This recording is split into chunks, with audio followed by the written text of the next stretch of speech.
Over a month ago, my main sourcing spot completely dried up. The Goodwill that I sourced 90% of my inventory from just stopped putting books out on the floor. In the back of most Goodwill outlets and Goodwill locations, there's a machine called a tipper, and it unloads the giant boxes of donations into smaller bins for the employees to sort through and then eventually bring out onto the floor. Well, it broke. So I walked into my Goodwill outlet one day. There were no books. There were hardly any hard goods. There were fewer bins overall in general on the floor. And we were told it was going to be at least 2 weeks until they fixed it. And in that moment, I knew I had to pivot. First place you're going to see me changing up my business model is going to be right here at the Goodwill Auction. This is a local auction that happens in my area every Tuesday and Thursday night. And as you can see, there are tons and tons of items available here. They have a wall full variety of items from electronics, shoes, bags, to plush and toys.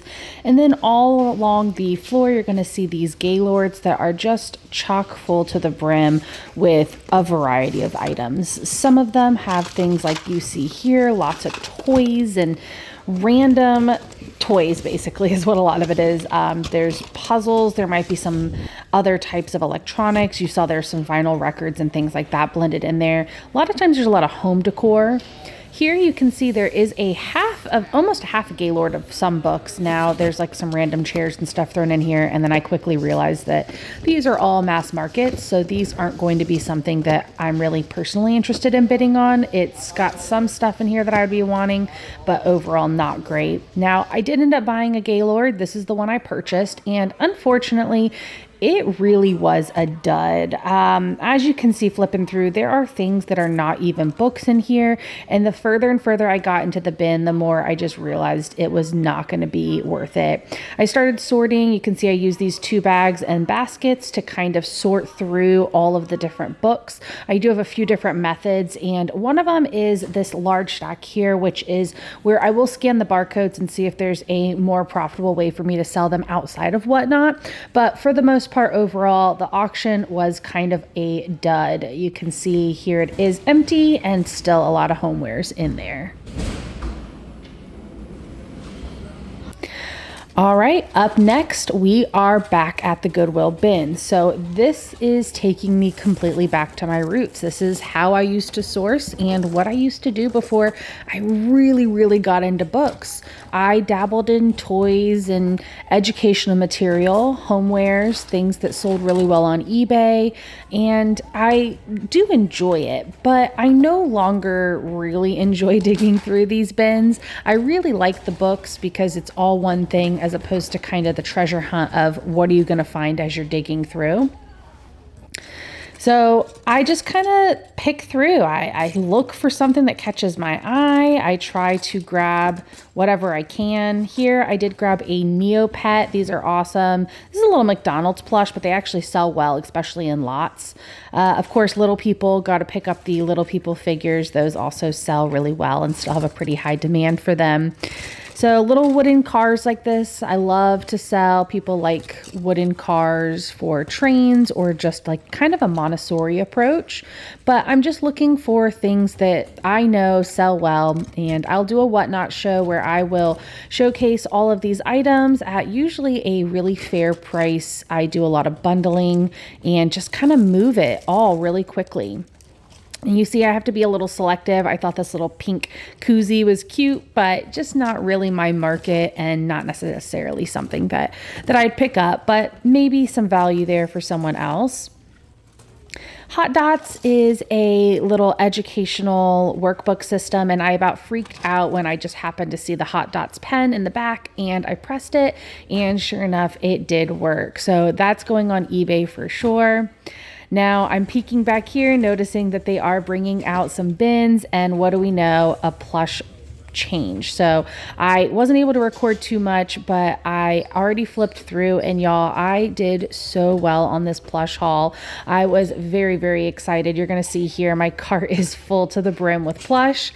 Now I'm just going back through and doing another preliminary scoop after my first initial plush run where everyone's there kind of throwing elbows and trying to get in and find good deals. I always like to pick back through once everyone's left because it never fails to find more great inventory.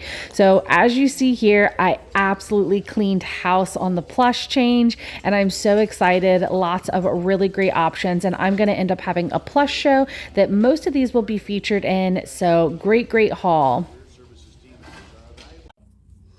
All right, I just got back to the office and I grabbed some supplies for us to start going through this stuff. So one of the first things I like to do is grab a plastic bag of some sort and make a mystery bag of toys. So if you see, I sometimes pick up these like tiny little like trinkety style toys, or I will pick up a bunch of toys instead of sorting through them. I will, at the store, I will sort through them when I get here and then take some of the dud toys that are just kind of random, can't really sell them in a bundle or as is on their own. Throw them a bunch of them into a clear bag. I usually make it weigh between 1 to 2 pounds, and I'll usually start it at like $4, and it's just a mystery bag of toys, but it's a clear bag so you can see through. So that's one of the things I'm going to be doing. And then other than that, I grabbed a couple of boxes, and so I'm going to just basically, for this show, I'm going to do a $1 box, a $2 box, and a $3 box, and everything that's in that box is what that price point is. So I'm going to go ahead and start sorting through this stuff and pick out things that I think are $1, $2, $3, and then maybe I'll have a few things that I think are higher than those. I haven't quite decided yet, but that's how I'm going to set up the show. It's going to just be flipping through these things, setting a set price, not making listings, and just making bundles in my show, showing the items. If someone wants it, I'll put it in their bundle. If they want to run it as an auction, I'll run it as an auction, but they know the price right up front because I'm saying everything I'm showing right now is $1. And then the next box I'll say, okay guys, everything I'm showing is $2, and I will have that mentioned up on the screen so people popping in know exactly what is happening and going on, and they can jump in and participate as well. Okay, initial sort is finished. So this is our $1 box, our $2 box, and our $3 box. As you can see, a vast majority is in the $1 range. I am about to start sorting through some of the plush I have. Here is the mystery bag that I have. It's actually a variety of like figures and things like that, but I ended up using this bag for these kind of just cheap plastic army men guys. I just ended up finding a ton of these like army men. There's tanks and helicopters and stuff, so I ended up making a big old bag. That type of bag I will probably end up starting at probably $4, and then this bag I'm gonna probably also end up starting at $4, but I just need to find another bag for that. I pulled out some giveaways for the show, which will be fun, and then yeah, like I said, I've just got to keep going through the plush. All right, so I just wrapped up the show and we actually sold out with the exception of like 2 things. So here's some of the bundles. We sold all of these bundles, and then all of these items like individually went on auction, as well as some givvies. We had some really fun little buyer's givvies. I did these ears and that Scentsy Frankenstein. Yeah, as you can see, I mean, we sold out. Boxes are empty. The only thing that didn't sell were the mystery bags, which is wild because these always sell so quickly. I will say these were not the greatest of mystery bags, but I did end up opening them up and taking a few items out, so some people did end up taking some items from the bags, which works out, but I'll just recycle those and add them to some other selections when I get them and make those better mystery bags that I'm sure will get eaten up. But yeah, great show. We were on for about, I don't know, what were we on for, about 2 hours it looks like, and I will pop up here on the screen what my sales were from this show. I believe it was about like 170, 180. Really great way to do those types of clearance style kids toy shows. I basically, like I said, just split up the plush and the toys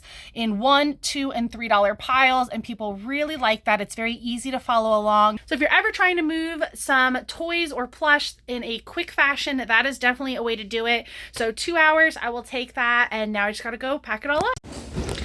All right, so I just got to the bins again. It's Saturday morning and there are still no books out, unfortunately. And I'm not shocked. I expected that. I expected to be at least another week or 2. So we are still pivoting. I just dug through the bins, but unfortunately it is all leftover stuff. So they haven't brought out anything new since yesterday.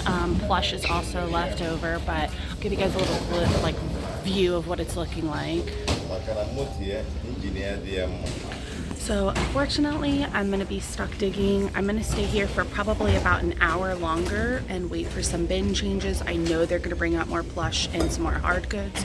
So I'll stay for at least 1 or 2 bin changes. And then I'm gonna head to the office because I'm actually gonna be doing an all-day stream today to try to pivot and do an all-day book show. So we'll see how that goes. I didn't record any footage from the all-day stream, but I did wanna pop in here and give a recap because it was a very successful show. And I just wanted to share the numbers for reference. First off, I did hit a new personal record on Whatnot by beating my current longest previous stream time, and I was live for 13 hours and 29 minutes. Here's an overall recap of the sales. I did $982 in total sales with a net profit of $779 after fees and giveaway spend. I had a very high giveaway spend of $61.63. However, the show was a lot of fun, and I'm happy with how much of the older inventory I was able to move out of my store.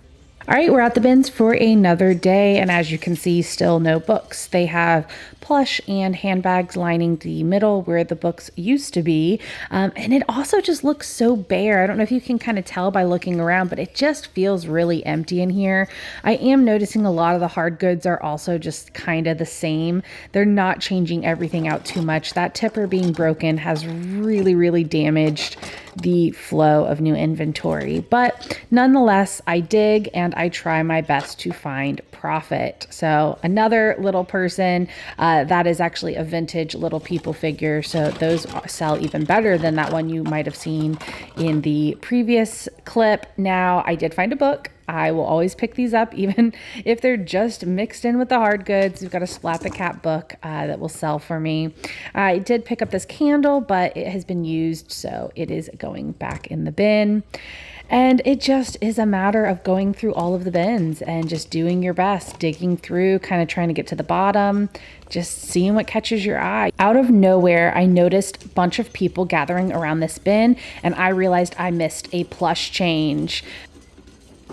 So none of us knew this was happening, and I immediately ran over and started digging. I already did my preliminary dig, but I tried to record a little bit of me going back through the second time and seeing what else I could find.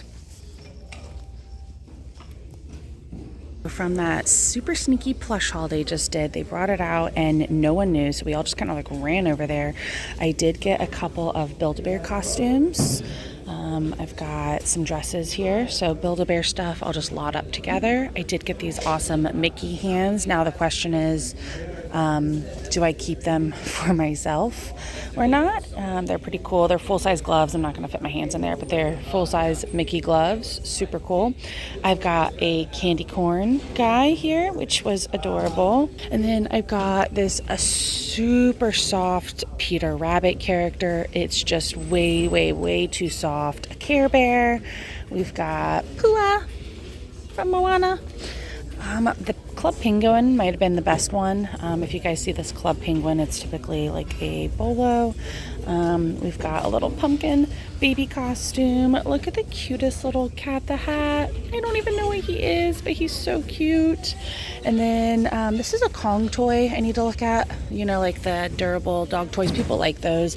And then this, I don't even know how to describe it. It's a Pokemon tail. It's Pikachu. And it's got a clip, so I think you like clip it.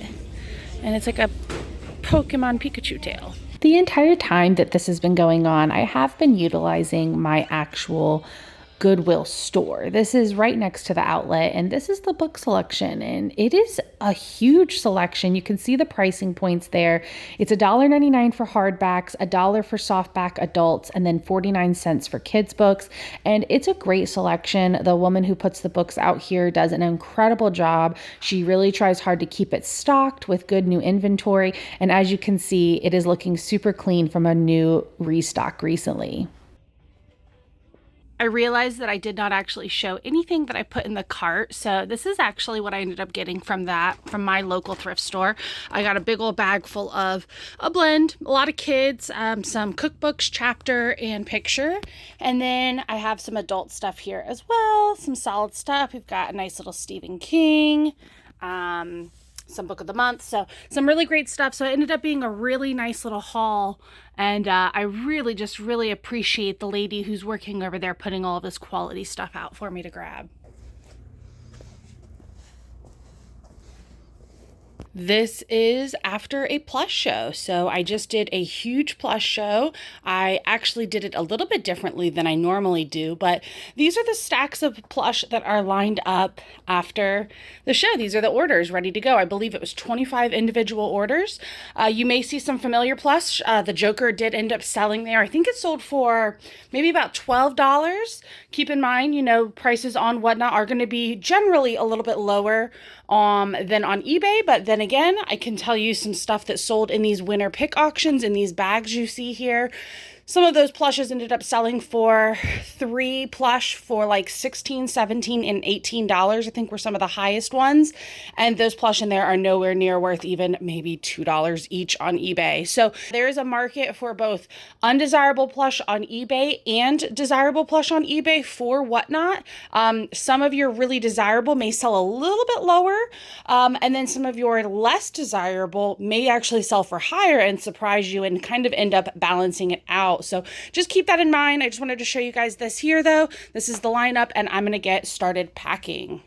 All right, so I didn't get a picture of everything when it was like laid out and packaged, but I've got my bag of poly bags. I have some boxes over here that I've already shipped, and then I actually have 4 boxes. This is very normal for a Plush Show that are larger. As you can see, the dimensions on these are like 17 by 12 by 15. So they're pretty large boxes. I'm actually going to end up saving these and do a label adjustment on those. So if you aren't familiar, you can do up to 5 label adjustments a week on Whatnot. So if you have a package that ends up being a little bit bigger or a little bit heavier than you originally had planned and the buyer had paid for the shipping on, then you can utilize one of your shipping adjustments. There are some like qualifiers for there. There are some like exceptions when you can't use an adjustment, but for the most part, you definitely can use them and you get 5. So I will end up saving these and I will have them packaged on Monday with the label, and that way I will regenerate my label adjustment. Since I'm at 0 currently,